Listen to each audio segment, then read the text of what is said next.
The numbers tell us one story, but the streets whisper another. When economists and policymakers glance at the latest figures streaming from government agencies, they see an economy humming along at a respectable pace. Gross domestic product continues its upward march. Corporate earnings remain robust, and stock indices hover near historical peaks. Yet beneath this veneer of prosperity, something far more troubling is unfolding in the forgotten corridors of American life. In neighborhoods where paychecks barely stretch to the middle of the month, where rent consumes half of take-home pay, and where the choice between groceries and medication has become routine, credit card delinquency rates have crossed a threshold that hasn't been breached since the depths of the financial crisis. Among households in the lowest income zip codes, more than 1 in 5 credit card accounts is now past due, 20%. That figure alone should give us pause, but it represents only one fragment of a larger mosaic of financial distress. Student loan defaults have surged to 9.4%, a number that reflects not merely individual misfortune, but a systemic unraveling of the promise that education would serve as a ladder to prosperity. This divergence between aggregate economic performance and household financial health is not merely a statistical curiosity. It signals something fundamental about the architecture of our current economic system, something that economists have begun to describe with a simple letter. The K-shaped recovery, as it has come to be known, describes an economy split along 2 trajectories. One arm of the K ascends steadily upward, carrying those with assets, investments, and high incomes toward ever greater wealth. The other arm descends relentlessly, pulling millions of working families deeper into a cycle of debt and precarity. What makes this moment particularly dangerous is not simply that inequality exists, but that the illusion of aggregate health masks the fragility lurking beneath. History has shown us repeatedly that economies built on such foundations do not merely stagnate. They collapse, often suddenly, and always with devastating consequences for those least able to bear them. To understand how we arrived at this precipice, we must turn our attention backward, to an era that shares unsettling parallels with our own. The 1920s in America are remembered today through a haze of nostalgia as the Jazz Age, a time of flappers and speakeasies, of unprecedented technological innovation and cultural transformation. The stock market climbed to heights that seemed to defy gravity, and a new generation of investors convinced themselves that prosperity had become permanent, that the old rules of boom and bust had been repealed by the genius of modern finance. In the cities, fortunes were made overnight, and the newspapers celebrated each new milestone with breathless enthusiasm. But this narrative of universal prosperity was always a fiction, a story told by and for those who had access to the markets and the capital that fueled them. Beyond the glittering towers of Manhattan, in the farmlands of the Midwest, and the industrial towns of the Rust Belt, a different reality prevailed. American agriculture had never fully recovered from the end of the First World War, when European production resumed and commodity prices collapsed. Farmers who had borrowed heavily to expand during the war years found themselves trapped between falling revenues and fixed debts. They mortgaged their land, sold their equipment, and watched as banks foreclosed on properties that had been in their families for generations. Meanwhile, in the factories, workers saw their wages stagnate even as productivity soared and corporate profits reached record levels. The fruits of economic growth flowed almost entirely to capital owners and a narrow class of highly paid professionals, while the vast majority of Americans saw little improvement in their material circumstances. By the late 1920s, income concentration had reached levels not seen since the Gilded Age. The wealthiest 1% of Americans controlled nearly a quarter of all national income, a degree of inequality that left the economy dangerously dependent on the spending patterns of a tiny elite. What sustained the illusion of shared prosperity during these years was not rising wages or broadly distributed wealth, but an explosion of consumer credit. The 1920s witnessed the birth of modern consumer finance, as retailers and banks discovered that they could expand their markets dramatically by allowing customers to buy now and pay later. Installment plans became ubiquitous, enabling families to purchase automobiles, radios, and household appliances, that would have been beyond their reach if payment had been required up front. This expansion of credit created a powerful feedback loop. Consumer spending remained strong, which kept factories running and employment stable, which in turn justified further lending. But this apparent stability rested on a foundation of sand. Households were not accumulating wealth, they were accumulating debt, using borrowed money to maintain a standard of living that their incomes alone could not support. The parallels to our present moment are difficult to ignore. Once again, we find ourselves in an economy where asset prices have reached extraordinary heights, where technological innovation commands the attention of investors and the imagination of the public, and where aggregate indicators suggest robust health. Once again, the benefits of growth have accrued disproportionately to those at the top of the income distribution, while median wages have barely kept pace with inflation. And once again, millions of households have sustained their consumption not through rising incomes, but through rising debt. The credit card has become the modern equivalent of the installment plan, a mechanism that allows families to bridge the gap between what they earn and what they need to survive in an economy that has grown steadily more expensive. But there is a crucial difference between borrowing to purchase durable goods and borrowing to purchase food. When households in the 1920s took on debt to buy a car or a washing machine, they acquired an asset that would provide value over many years. The debt was problematic, certainly, but it financed something tangible. Today, credit cards are increasingly being used not for discretionary purchases or major acquisitions, but for basic necessities. Groceries, utilities, rent, and medical bills are being charged to plastic at interest rates that often exceed 20%. This is not consumption in any meaningful sense. It is survival on borrowed time. Every month that a family charges their groceries is a month in which they fall further behind as interest compounds and the principal balance grows. This is not a path to prosperity or even to stability. It is a spiral, and the only question is how long it can continue before something breaks. The architecture of modern consumer finance has made this spiral possible and even probable. In the decades since the deregulation of the banking industry, credit card companies have developed increasingly sophisticated techniques for identifying potential borrowers and for pricing risk. They can assess with remarkable precision the likelihood that any given individual will default, and they can adjust interest rates and credit limits accordingly. This has allowed them to extend credit to borrowers who would once have been considered too risky, secure in the knowledge that the high interest rates they charge will compensate for the elevated default rates. From the perspective of an individual lender, this makes perfect sense. But from the perspective of the economy as a whole, it creates a dangerous dynamic. Households that are already struggling financially are offered access to credit at terms that make their situation worse, not better. They accept these terms because they have no alternative, because the gap between their income and their expenses must be bridged somehow, and because the consequences of not paying the electric bill or not feeding their children are immediate and severe. This is where the concept of the K-shaped economy becomes essential to understanding our current predicament. The divergence we are witnessing is not simply a matter of some people doing well while others do poorly. It is a structural feature of an economy in which wealth generates wealth with compound efficiency, while poverty compounds with equal force in the opposite direction. Those who own assets, whether stocks, real estate, or business equity, have seen the value of those assets appreciate dramatically over the past decade. Low interest rates and quantitative easing inflated asset prices, creating a wealth effect that has sustained consumption among the affluent. These households do not need to borrow to maintain their standard of living. They can draw on accumulated savings, realize capital gains, or borrow against their assets at historically low rates. Their spending shows up in GDP statistics, in retail sales figures, in demand for luxury goods and services. This spending creates the appearance of a healthy economy, even as millions of households are quietly drowning in debt. Meanwhile, those without assets have experienced a very different trajectory.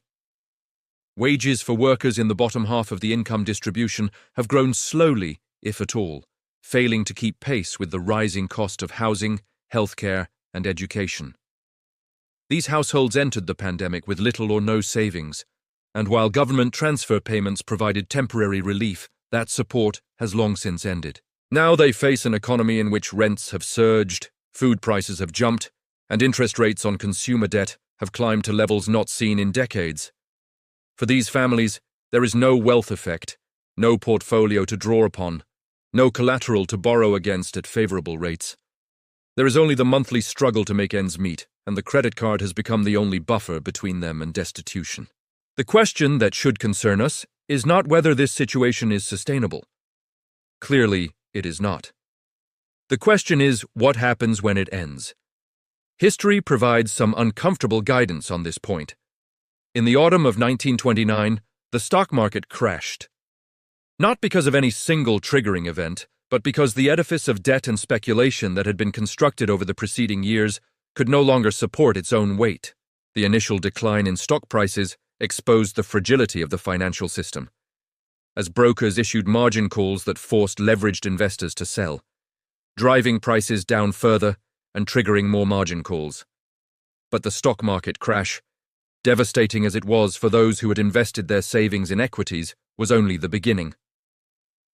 The real catastrophe unfolded over the following years as the contraction in spending and investment cascaded through the economy. Banks that had lent heavily to both investors and businesses found themselves holding portfolios of bad loans. Depositors, fearing for the safety of their savings, rushed to withdraw their funds, forcing banks to liquidate assets at fire sale prices. One by one, banks failed, taking with them the deposits of millions of Americans and destroying the mechanism by which credit flowed through the economy. The economist Hyman Minsky spent much of his career studying the dynamics of financial instability, and his insights remain achingly relevant today. Minsky argued that stability itself breeds instability, that long periods of prosperity lead investors, lenders, and borrowers to take on ever greater risks. In good times, when defaults are rare and asset prices are rising, it becomes easy to believe that the good times will continue indefinitely. Lenders extend credit on increasingly generous terms, borrowers take on increasingly burdensome debts, and investors bid asset prices to increasingly untenable levels. This process continues until some shock, often quite small, reveals that the emperor has no clothes. At that moment, which Minsky called the Minsky moment, sentiment shifts abruptly from euphoria to panic. Lenders who were eager to extend credit suddenly become desperate to reduce their exposure. Borrowers who were able to roll over their debts find that refinancing is no longer possible. Asset prices, which were supported by the expectation of perpetual appreciation, collapse as buyers disappear and sellers multiply. We are, quite possibly, approaching such a moment now. The surge in credit card delinquencies among low-income households is a warning sign that the capacity of these borrowers to service their debts is reaching its limit. Banks, which have been willing to extend credit despite elevated default risk, may soon begin to tighten their lending standards. This is a rational response from the perspective of individual institutions seeking to protect their balance sheets. But it has the potential to trigger a vicious cycle. When banks reduce credit limits or close accounts, households that have been relying on credit to cover basic expenses suddenly find themselves with no alternative source of funds. They default on their obligations, which validates the bank's decision to tighten credit and encourages them to tighten further. Meanwhile, the reduction in consumer spending that results from this credit contraction reduces demand throughout the economy, leading to layoffs and business failures that generate additional defaults. What begins as a localized problem in one segment of the credit market can quickly metastasize into a systemic crisis. The particular danger we face today stems from the fact that credit card debt and student loan debt, unlike mortgages, are unsecured. When a homeowner defaults on a mortgage, the bank can foreclose on the property and recover at least a portion of what it is owed. When a borrower defaults on a credit card or a student loan, there is no collateral to seize. The lender's only recourse is to pursue collection through the courts, a process that is time-consuming, expensive, and often yields little recovery. This means that when default rates rise significantly, the losses to lenders can be severe. And because these loans are held not only by banks but also by asset managers, pension funds, and insurance companies through securitization, the impact of rising defaults can ripple through the financial system in ways that are difficult to predict or contain. There is also the matter of psychological tipping points. Economic behavior is driven not only by objective financial conditions, but also by perceptions and expectations. When default rates are low, borrowing carries relatively little stigma, and households may feel comfortable taking on debt in the expectation that their financial situation will improve. But when default becomes commonplace, when neighbors and family members begin openly discussing their inability to pay their bills, the psychological barriers to default begin to erode. Households that have been struggling to make minimum payments may conclude that continuing to do so is futile, that they are throwing good money after bad in a doomed effort to avoid the inevitable. This shift in perception can accelerate the pace of defaults, turning what might have been a gradual process into a sudden rupture. It is worth considering what such a rupture might look like. The immediate impact would be felt by the households that default, who would see their credit scores plummet, their access to future credit evaporate, and their wages potentially garnished through court-ordered repayment plans. But the effects would not stop there. Retailers and service providers that depend on consumer spending would see revenues decline sharply, forcing them to cut costs through layoffs and reduced investment. Manufacturers would scale back production in response to falling demand, idling factories and furloughing workers. The resulting increase in unemployment would generate further defaults and further reductions in spending, creating a downward spiral that would be difficult to arrest. Financial institutions, facing mounting losses on their consumer loan portfolios, would tighten lending standards across the board, making it harder for businesses to finance operations and for consumers to make major purchases. The stock market, which has been buoyed by the perception that the economy is fundamentally sound, would likely experience a sharp correction as investors reassess the sustainability of corporate earnings. Governments would face pressure to intervene, as they did during the Great Depression and again during the financial crisis of 2008. But the toolkit available to policymakers is more limited than it was in the past. Interest rates, which central banks typically cut during recessions to stimulate borrowing and spending, are already low by historical standards and cannot be reduced much further without entering negative territory. Fiscal stimulus, in the form of increased government spending or tax cuts, is constrained by concerns about the size of the national debt and by political gridlock that makes large-scale legislative action difficult. Moreover, there is a question about whether traditional stimulus measures would be effective in addressing a crisis rooted in household over-indebtedness. Putting more money into the hands of consumers who are already struggling with unsustainable debt burdens might simply enable them to make a few more payments before ultimately defaulting, rather than addressing the underlying problem. What would be needed is a more fundamental restructuring of household balance sheets, a reduction in the debt burdens that are crushing families at the bottom of the income distribution. This could take many forms, from bankruptcy reform that makes it easier for individuals to discharge unsecured debts, to direct government programs that purchase and forgive consumer loans, to a more aggressive approach to regulating the terms under which credit is extended. Each of these approaches faces significant political and practical obstacles. Creditors, unsurprisingly, oppose measures that would reduce their ability to collect on debts they are legally owed. Taxpayers balk at the idea of bailing out borrowers who made what are characterized as irresponsible financial decisions. And there is always the concern that debt forgiveness would create moral hazard, encouraging future borrowing in the expectation that debts will once again be forgiven. These objections are not without merit, but they must be weighed against the alternative. An economy in which a substantial portion of households are insolvent, in which consumer spending is constrained by debt service rather than enabled by rising incomes, is an economy that will struggle to generate sustainable growth. The longer we allow this situation to persist, the more painful the eventual adjustment will be. At some point, debts that cannot be repaid will not be repaid. The only question is whether this happens in an orderly fashion, through deliberate policy choices designed to minimize systemic damage, or in a chaotic fashion, through a cascade of defaults that overwhelms the financial system and plunges the economy into recession. There is also a deeper question about the kind of economy we want to build. The current system, in which access to credit serves as a substitute for adequate wages and a robust social safety net, is a relatively recent innovation. For most of human history, and indeed for most of American history, people were expected to live within their means to save before making major purchases, to rely on family and community rather than financial institutions when times were hard. The shift toward a credit-based economy has brought real benefits, enabling people to smooth consumption over time and to invest in education, homes, and businesses that might otherwise have been out of reach. But it has also created new vulnerabilities, new mechanisms through which inequality can perpetuate itself, new ways for those with capital to extract wealth from those without it.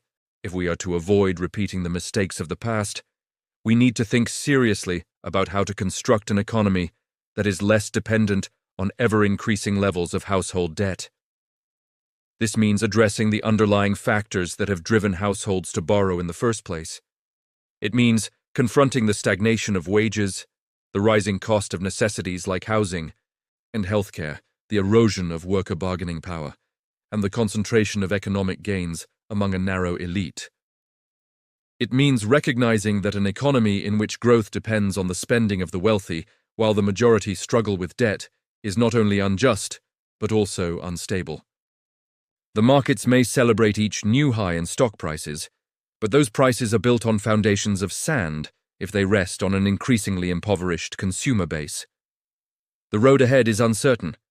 The delinquency rates we are seeing now may prove to be a temporary blip, a consequence of transitory factors that will resolve themselves without broader consequences, or they may be the opening notes of a much darker symphony, a prelude to a financial crisis that will rival those of the past.